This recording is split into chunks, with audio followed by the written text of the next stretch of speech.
Hello everyone. आज हम बात करने वाले हैं क्लास 9th के साइंस के सेकंड चैप्टर की, जो कि केमिस्ट्री का है। That is matter around us pure.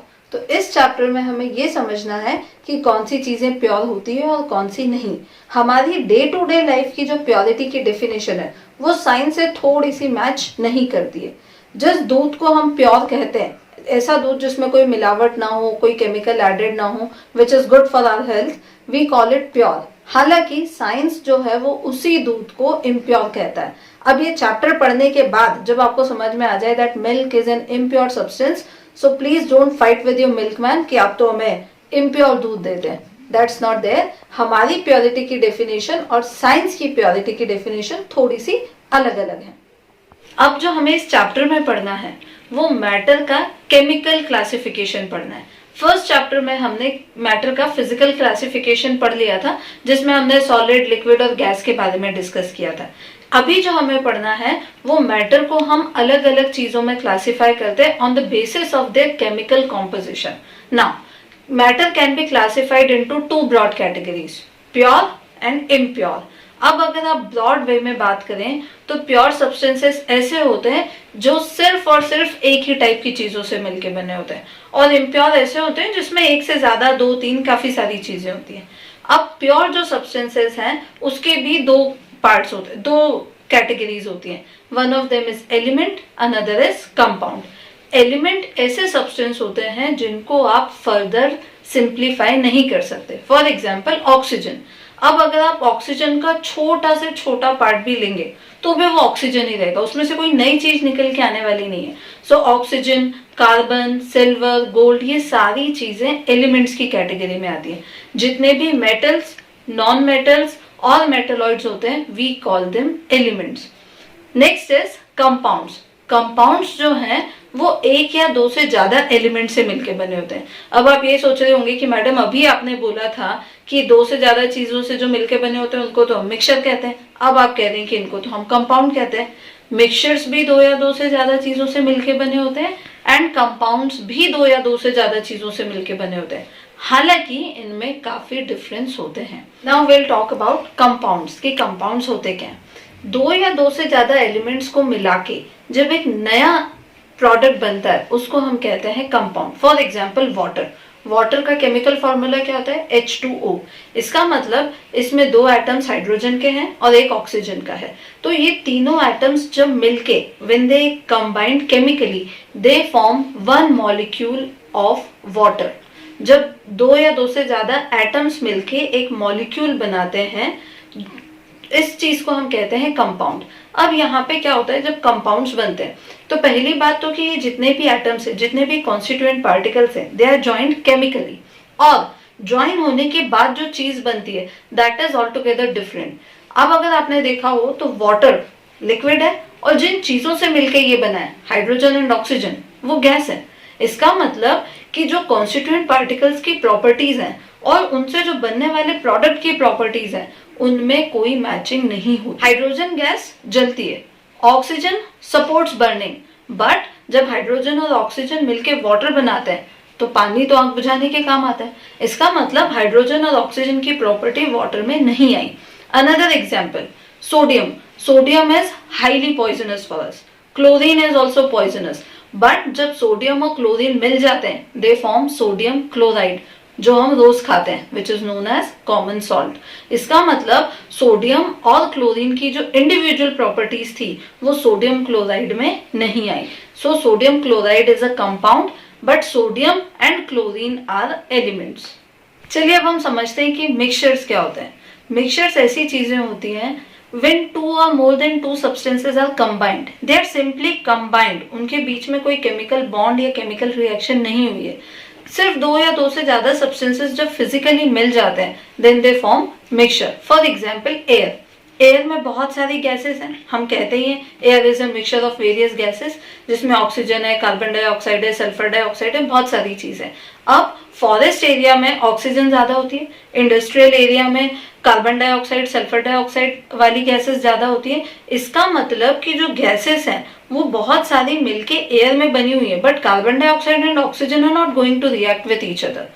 अभी जैसे हमने बात की कि फॉरेस्ट एरिया में ऑक्सीजन ज्यादा होती है और इंडस्ट्रियल एरियाज में carbon dioxide and sulphur dioxide ज्यादा होती है। इसका मतलब कि ये जो सारी गैसेस हैं जिसका मिक्सचर एयर है उनका कोई कॉम्पोजिशन फिक्स नहीं है। बट जब हमने H2O की बात की थी, वाटर की, तो वाटर के एक मॉलिक्यूल में 2 हाइड्रोजन के हैं, 1 ऑक्सीजन का है। अब चाहे पानी वो आपके घर का पानी हो, चाहे सी वाटर हो, चाहे रिवर वाटर हो, उसका फॉर्मूला H2O ही रहने वाला है। बट मिक्सचर के केसेस में ऐसा नहीं होता।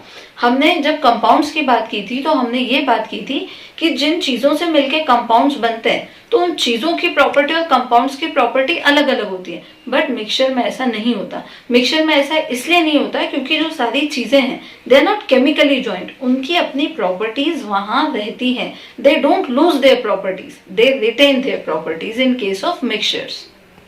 अब ये जो मिक्सचर्स होते हैं ये 2 कैटेगरीज में डिवाइड होते हैं। One of them is homogeneous, another is heterogeneous.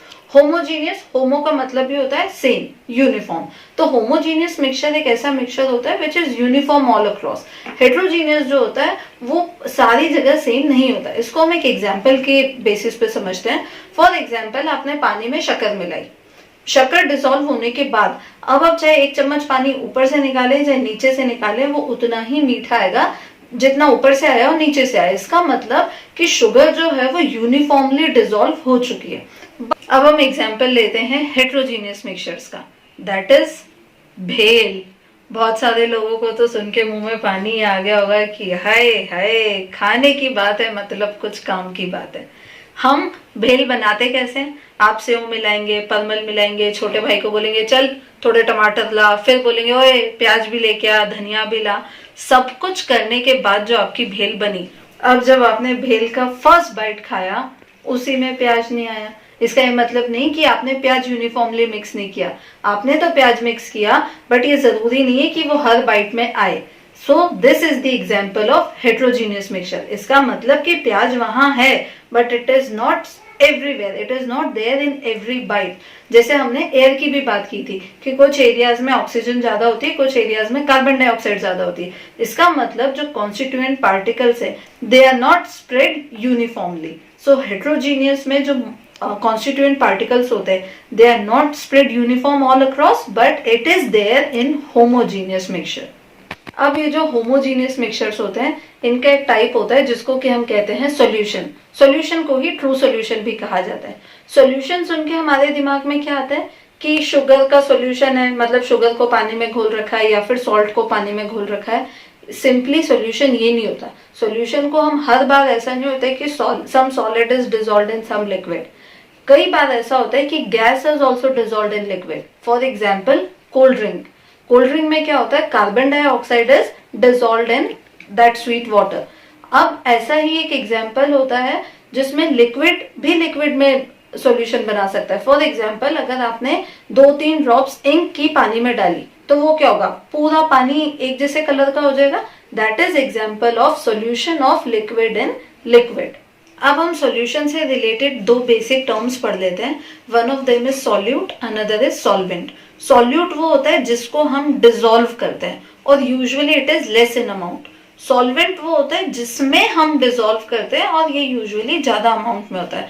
For example sugar solution. Sugar solution में आप क्या करते हैं, पानी लेते हैं ज्यादा, शुगर को पानी में डिसॉल्व करते हैं। तो here sugar is solute, water is solvent और जब डिसॉल्व होके बना that is sugar solution. Solute के अमाउंट के बेसिस पे सॉल्यूशन 2 टाइप के होते हैं। One is dilute, another is concentrated.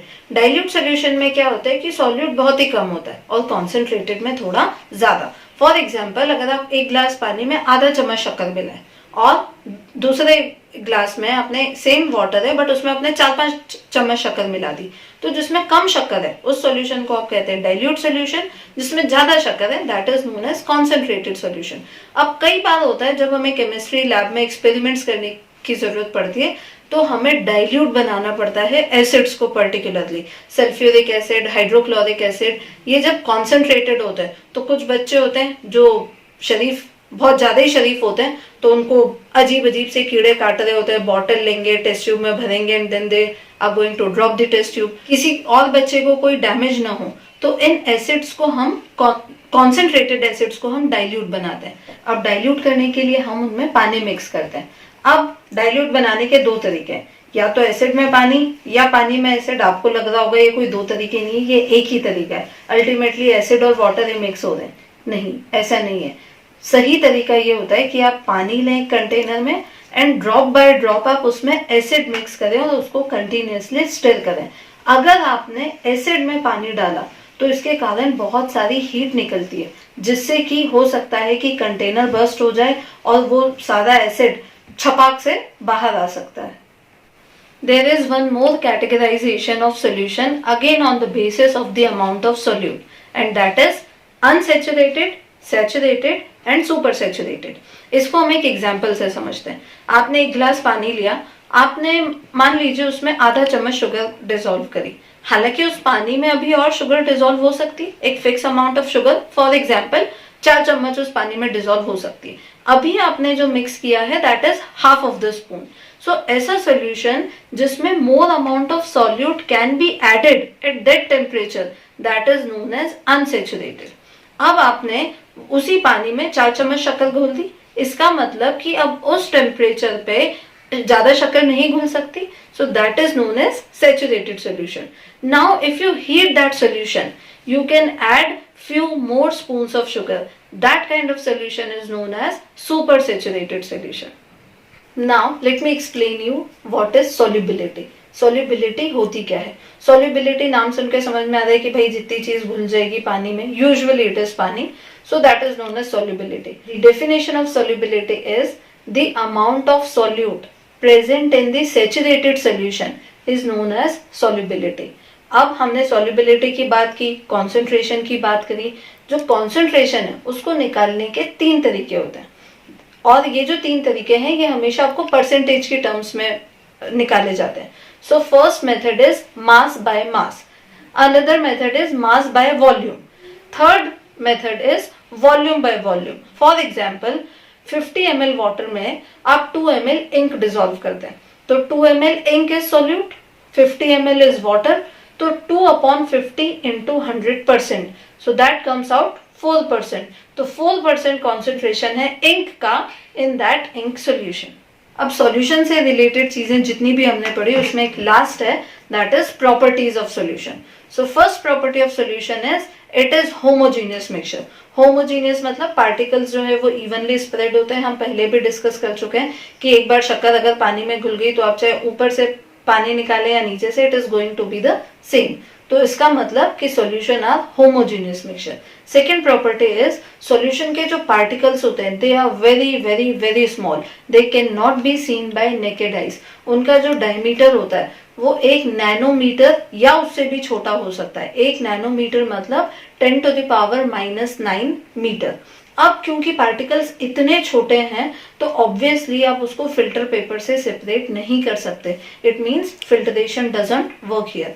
Solutions are stable. Stable मतलब कि अगर आप एक सॉल्यूशन को अनडिस्टर्ब्ड छोड़ देंगे तो उसके सॉल्यूट के पार्टिकल्स बॉटम में सेटल नहीं होंगे। अगर आपने एक बार शुगर पानी में डिसॉल्व कर दी, अब आप ये सोचें कि उसको 2 घंटा अनटच्ड रखें, अनडिस्टर्ब रखें तो शुगर बॉटम में सेटल हो जाएगी।